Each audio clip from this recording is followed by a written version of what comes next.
Welcome back. Today, I wanted to give you a fun way to understand meditation as a progression. And we're going to do it with a song. Doobie doobie doo. So easy, right? So easy to remember. So hopefully that'll be stuck in your head by the end of this video. Doobie doobie doo. By the way, a good way to get rid of an earworm, that's a song that you can't stop hearing inside of your head, is go and listen to the entire song, and then you'll feel complete. And then the earworm will go away. So, but hopefully you remember this in the context of meditation, and it's very easy to do and to remember. So let's get into it.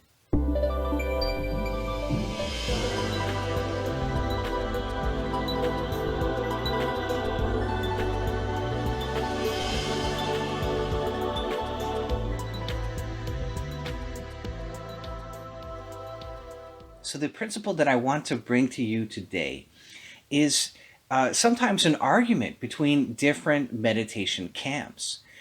On the one hand, they say just sit and be.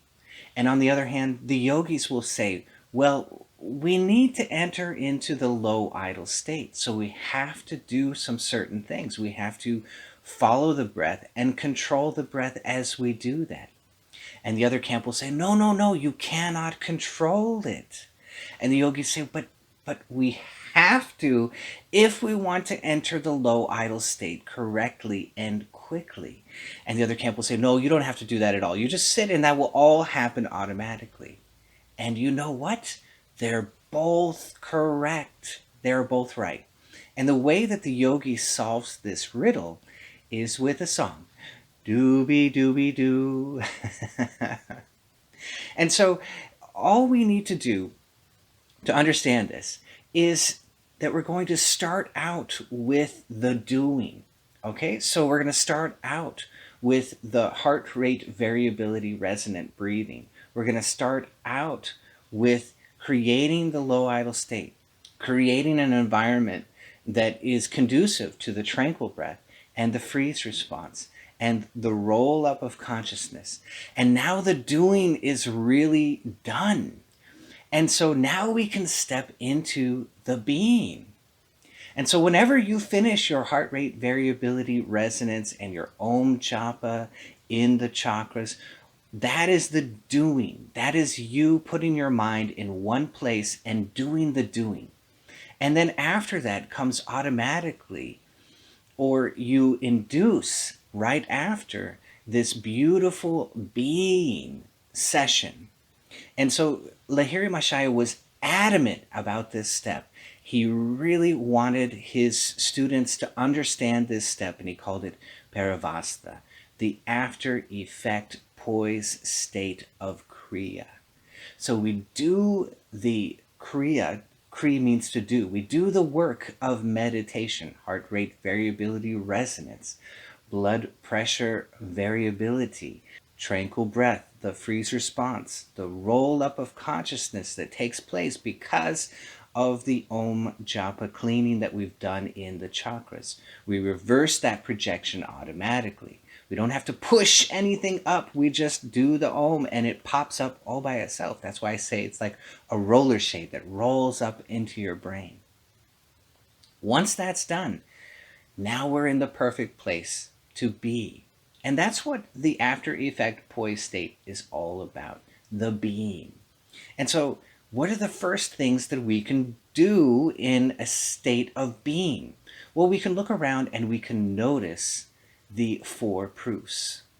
So the hands hot and heavy, this is a proof, right, of the parasympathetic system.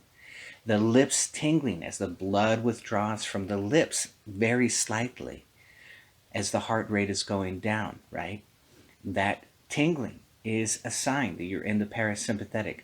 You will feel, if you put your mind on it, you will begin to feel the pressure of the thoracic cavity on the long out breath. You will feel it on top of the dorsal vagal complex, and you will start to feel this ecstatic pressure along the spine. And you'll say, oh my God, it's my spine, but it's not. It's right on top of it. It's the dorsal vagal complex and you're feeling that ecstatic pressure.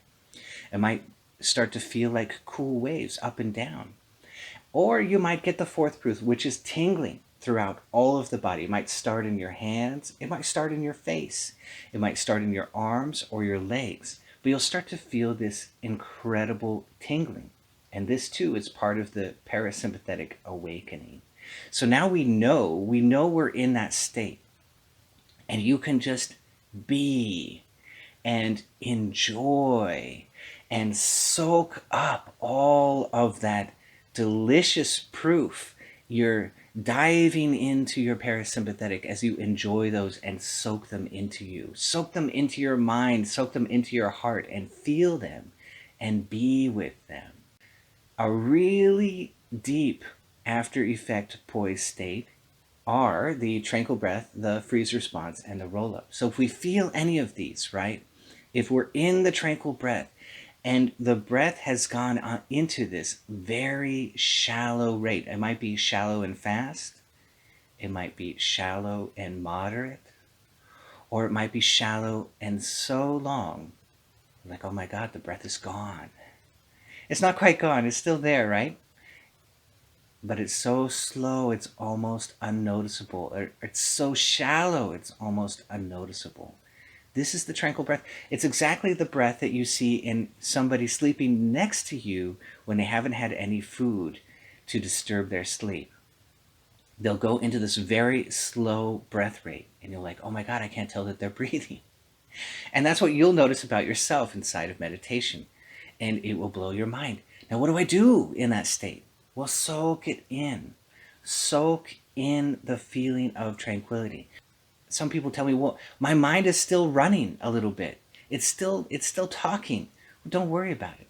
Concentrate on the tranquility. Put your mind and your feeling and your sense of being with the tranquility that you are experiencing. Just soak it into you, and soak it into your heart, and soak it into your mind, and see if that doesn't slow it down. We don't have to turn it off, because if you wrestle with your mind, well, then the meditate, you're never going to get through meditation that way. You have to put your mind on something else, and that's what will create the deeper state. If you feel the freeze response, soak in the freeze response. Just feel how deliciously calm and quiet and cool, maybe cool waves go through your body. Enjoy whatever good results you get from your meditation. If you feel joy, if you feel peace, if you feel bliss, soak those up. If you suddenly feel alive and full of love, then soak that up. And so now we're being the being. The results of our meditation, we are soaking them into ourselves. And this is the deep, transformative part of the meditation. It's going to change you. And then you'll come out of meditation, and things will, the world will go crazy in front of you, and you'll be like, I don't care. You'll just watch all of it, and you'll be like, okay. Because you're transformed. You have become calm. You have soaked in that tranquility. And that's the beginning of the transformative journey of meditation.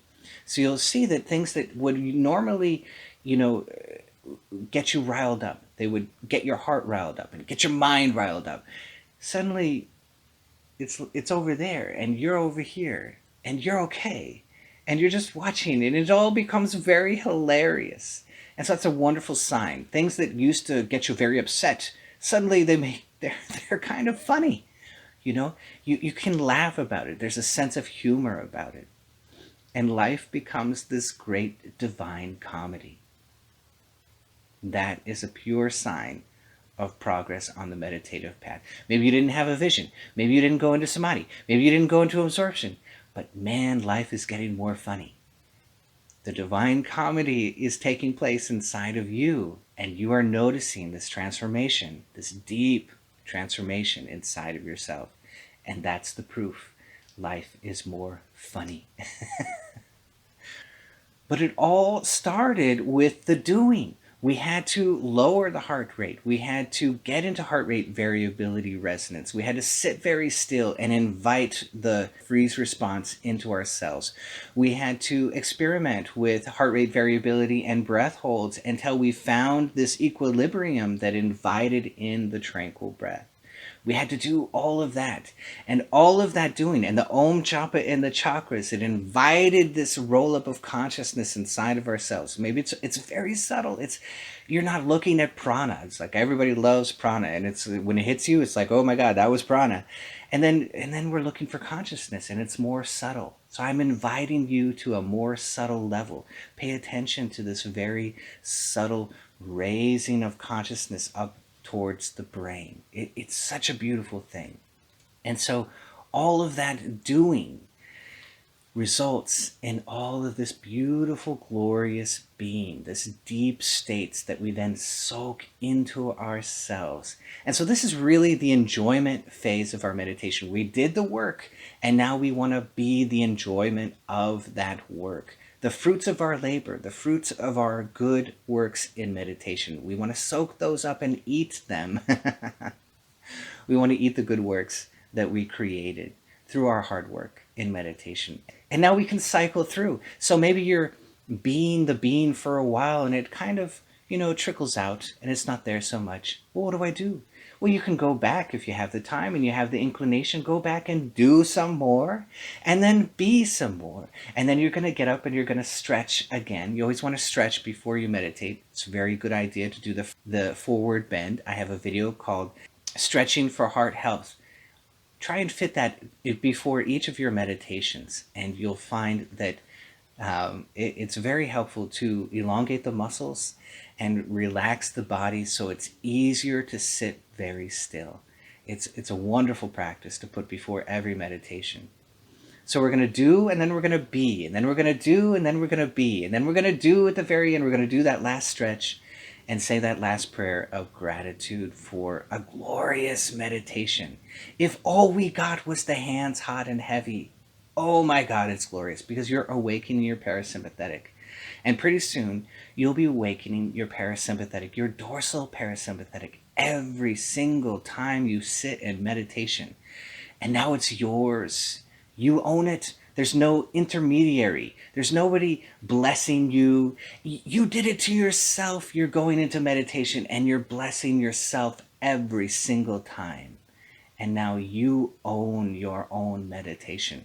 That's glorious. That's so glorious. And that's what I want for you. And that's what all of you are doing. It's so amazing. You tell me your stories and it really blows my hair back. It really does. It blows my socks off. It blows my hair back. Everything. I am always encouraged and inspired and astounded by all of you. You are such amazing yogis, and I'm so proud of all of you. So, doobie doobie doo. I hope you love this. I hope it makes it easy to remember. We want to do the work and then be the enjoyment. And that's it. It's very simple. The after effect poise state is a very simple, at its core, it's very, very simple. We're just going to do the work and then we're going to be the enjoyment. And that's where the transformation takes place. And you'll know it because you'll be in the divine comedy. So I hope that you loved this. I hope it's inspiring and easy to remember. If it was, be sure to hit that bell down below so I can see all